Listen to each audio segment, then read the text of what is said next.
ನಮ್ಮ ನೆಚ್ಚಿನ ನಾಯಕರು, ಜನಪ್ರಿಯ ಶಾಸಕರು ಹಾಗೂ ಅಭಿವೃದ್ಧಿ ಅಧಿಕಾರರಂತೆ ಬಿಂಬಿತರಾಗಿರುವಂತಹ ಜನನಾಯಕ ಈ ಪೂರ್ವ ಕ್ಷೇತ್ರದಲ್ಲಿ ಯಾಟ್ರಿಕ್ ಸಾಧನೆಯನ್ನು ಮಾಡಿದಂತಹ ಸನ್ಮಾನ್ಯ ಶ್ರೀ ಪ್ರಸಾದ್ ಅಬ್ಬಯ್ಯ ಸಾಹೇಬರಿಗೆ ಈ ಬಾರಿ ನಮ್ಮ ಕರ್ನಾಟಕ ಸರ್ಕಾರದಲ್ಲಿ ಸಚಿವ ಸಂಪುಟ ಸ್ಥಾನವನ್ನು ನೀಡಲೇಬೇಕು.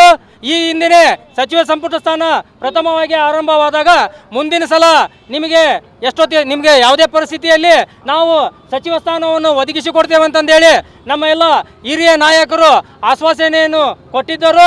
ಅದೇ ರೀತಿಯಾಗಿ ಪ್ರತಿ ಸಲನೂ ಮೂರನೇ ಬಾರಿ ಚುನಾಯಿತರಾದರೂ ಪ್ರತಿ ಸಲ 10, 15, 20 ಸಾವಿರ ಅಂತರದಿಂದನೇ ಗೆಲುವನ್ನು ಸಾಧಿಸುತ್ತಾ ಬಂದಿರುವಂತಹ ನಮ್ಮ ನೆಚ್ಚಿನ ನಾಯಕರು ಹಾಗೂ ಮಾನ್ಯ ತಾನೇ ಸುಮಾರು 2500 ಒಂದು ಸ್ಲಮ್ ಮನೆಗಳನ್ನು ವಿತರಣೆ ಮಾಡುವ ಸಂದರ್ಭದಲ್ಲಿ ಸುಮಾರು 3-4 ಲಕ್ಷ ಜನರನ್ನು ಸೇರಿಸಿ ಐತಿಹಾಸಿಕ ದಾಖಲೆಯನ್ನು ನಿರ್ಮಾಣ ಮಾಡಿದ್ದಾರೆ.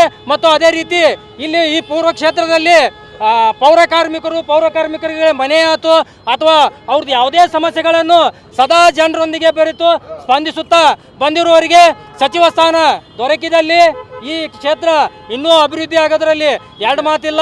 ಅದಕ್ಕಾಗಿ ಕೊಡದೇ ಇದ್ದರೆ ನಾಳೆ ಅಥವಾ ನಾಡ್ದು ನೋಡ್ತೀವಿ.